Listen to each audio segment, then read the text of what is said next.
এবার গ্রেপ্তার হলো আওয়ামী লীগের ঝটিকা মিছিলে অর্থায়নের 7 হোতা। রাজধানীতে কার্যক্রম নিষিদ্ধ আওয়ামী লীগ ও তার অঙ্গ সংগঠনের 7 নেতাকর্মীকে গ্রেপ্তার করেছে ঢাকা মহানগর গোয়েন্দা ডিবি পুলিশ। তাদের বিরুদ্ধে রাজধানীর বিভিন্ন স্থানে আকস্মিকভাবে ঝটিকা মিছিল আয়োজন, এতে অংশগ্রহণ এবং অর্থায়নের অভিযোগ আনা হয়েছে। রোববার সকালে ডিএমপির উপপুলিশ কমিশনার মোহাম্মদ তালেবুর রহমান বিষয়টি গণমাধ্যমে নিশ্চিত করেন। ডিএমপি সূত্র জানায়, সাম্প্রতিক সময়ে রাজধানীর গুরুত্বপূর্ণ এলাকায় হঠাৎ করে বেশ কয়েকটি ঝটিকা মিছিল সংঘটিত হচ্ছিল। এসব মিছিলের মাধ্যমে জনমনে আতঙ্ক সৃষ্টির চেষ্টা করা হয় বলে পুলিশ ধারণা করছে। গোয়েন্দা নজরদারির মাধ্যমে এসব ঘটনার তদন্ত শুরু করে ডিবি পুলিশ। তদন্তের ফলাফল অনুযায়ী মিছিলের আয়োজন, অংশগ্রহণ এবং অর্থায়নের সঙ্গে সরাসরি জড়িত 7 জনকে শনাক্ত করে একযোগে গ্রেপ্তার করা হয়। ডিবি সূত্র জানায়, গ্রেপ্তারকৃতরা আওয়ামী লীগের বিভিন্ন স্তরের নেতাকর্মী এবং দলের নির্দেশনা বাস্তবায়নের লক্ষ্যে এসব ঝটিকা মিছিলের আয়োজন ও তাতে লোক সমাগম ঘটানোর জন্য অর্থ লেনদেনের সঙ্গে যুক্ত ছিলেন। পুলিশ মনে করছে, চক্রটি মূলত রাজধানীর আইন শৃঙ্খলা পরিস্থিতি অস্থিতিশীল করার লক্ষ্যে কাজ করছিল।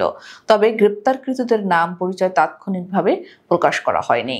উপপুলিশ কমিশনার মোহাম্মদ তালেবুর রহমান বলেন, রাজধানীতে ঝটিকা মিছিলে অংশগ্রহণকারী ও অর্থায়নকারী কার্যক্রম নিষিদ্ধ আওয়ামী লীগ ও এর অঙ্গ সংগঠনের 7 নেতাকর্মীকে ডিবি পুলিশ গ্রেপ্তার করেছে। গ্রেপ্তারকৃতদের বিরুদ্ধে আইনানুগ ব্যবস্থা প্রক্রিয়াধীন রয়েছে। তাদের আদালতে হাজির করে রিমান্ডের আবেদন করা হতে পারে।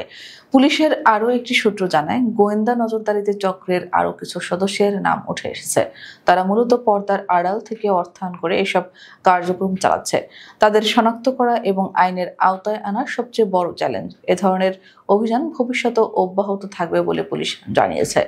উল্লেখ্য, অন্তর্বর্তীকালীন সরকার দায়িত্ব গ্রহণের পর আওয়ামী লীগের কার্যক্রম নিষিদ্ধ রয়েছে। দলের নেতাকর্মীদের প্রকাশ্য রাজনৈতিক কর্মকাণ্ড পরিচালনার উপর বিধিনিষেধ আরোপ করা হয়েছে। তবুও বিভিন্ন সময় দলটির নেতাকর্মীরা ঝটিকা মিছিল সহ নানা উপায়ে সংঘটিত হওয়ার চেষ্টা করছেন। আইন শৃঙ্খলা বাহিনী এই ধরনের কার্যক্রমকে দেশের স্থিতিশীলতা ও জননিরাপত্তার জন্য হুমকি হিসেবে দেখছে। সর্বশেষ এই গ্রেপ্তার অভিযানকে আইন শৃঙ্খলা বাহিনী একটি গুরুত্বপূর্ণ পদক্ষেপ হিসেবে দেখছে।